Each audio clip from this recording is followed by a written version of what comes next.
Assalomu alaykum do'stlar. Mana bizlar mashhur xalq baxshisi Ergash Jumabuloğlu'ning Qo'rg'on qishlog'idagi uy muzeyiga keldik. Mana bu panno 2019-yilda O'zbekistonda xizmat ko'rsatgan madaniyat xodimi Nuriddin Kalonov tomonidan ishlangan ekan. Bu yerda mana shoirning o'zining portreti, uning shoirning tug'ilishi va o'sha paytda bo'lib o'tgan baxshilar gurungi tasvirlangan. Chap tomonda mana Alpomish dostonidan bir parcha berilgan. O'ng tomonda ham shu Go'ro'g'il dostoni turkumiga oid bir syujet berilgan. Mana shunday go'zal panno bilan ochilgan muzey. Mana boshlanyapti. Kirish qismi mana. Tepada qandil. Mana muzey mana boshlanishi. Mana bu yerda Ergash Jumabuloğlu'ning portreti mashhur. Mana shu ko'k choponda tushgan. Mana bu shoirning shajarasi mana mulla yodgordan boshlangan. Keyingi shajaralar mana. Bu yerda o'sha xalq shoir baxshilari mana portretlari va qisqacha tarjimaga olib berilgan. Islom shoir Nazar o'g'li. Mana Fozil Yo'ldosh o'g'li. Mana bu ham shajara Ergash Jumabuloğlu'ning avlodining shajarasi. Mana Ergash Jumabuloğlu'ning ijodkor avlodlari degan kichkina shajara ham qilingan. Mana bu Muhammadqul Jonmurod o'g'li Po'lkan shoir. Mana Egamberdi Olmurod o'g'li baxshi. Mana bu mashhur xalq baxshisi Rahmatilla Yusuf o'g'li. Mana quyida shoirning Ergash Jumabuloğlu'ning bosib chiqarilgan dostonlari, kitoblari qo'yilgan. O'sha avlodlarini mana Ravshan dostonining 45-yilda chiqqan nashr, 41-yilda chiqqan nashr ekan mana. Kun tug'mish dostonini.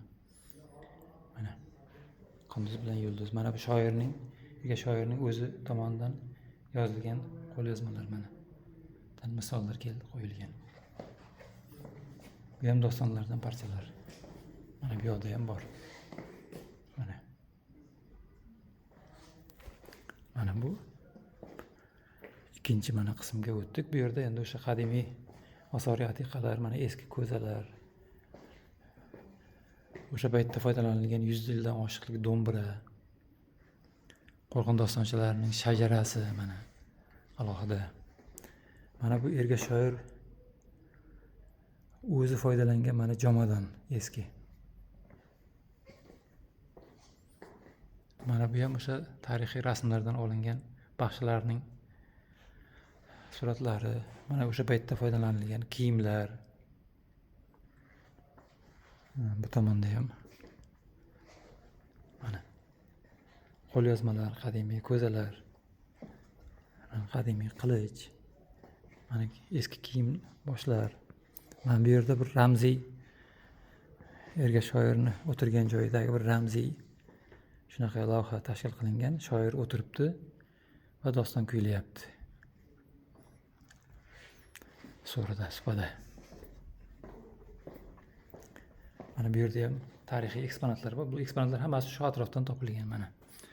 Qadimiy xalq amaliy san'atining kashtachilik namunalari mana. Eski paytda foydalangan xurjun, mana ko'zalar. Mana bu ayollar kiyim boshlari. Bu ham eski sopol tovoq, ko'za, qumg'on. Eski molar. Ip yigirish asbobi, charx. Mana eski keli bilan keli hisob. Bundan 100 yildan oshiq vaqt o'tgan mana. Bu egar. Mana bu Ergash Jumabuloğlu'ning ijodini o'rgangan folklorshunoslar mana. Rahmatli To'ra Mirzayev boshchiligida. Mana oldingi shoirlar mana, oldingi olimlar mana hozir ijod qilib o'tayotgan olimlar ham bor mana. Biologiya fanlari doktori Shomirzo Turdimov, Jabbor Eshonqulovlar mana rasmlari. Bu ham Ergash shoirning 100 yilligida bo'lib o'tgan 78-yilda 110 yilligida so'zlangan nutq. Mana o'sha paytdagi haykalning ochilishi. Sharof Rashidovning mana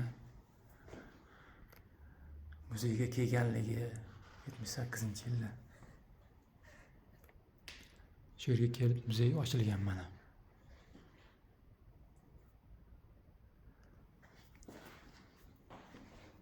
Jo'sh qishlog'ining tarixi haqida mana bu inson mana shu muzeyni tashkil qilgan inson Oydin Sindorov.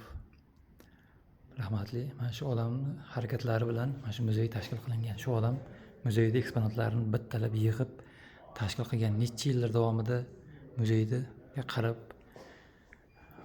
qaragan odam, inson mana. Mana u kishini bag'ishlangan mana lavha.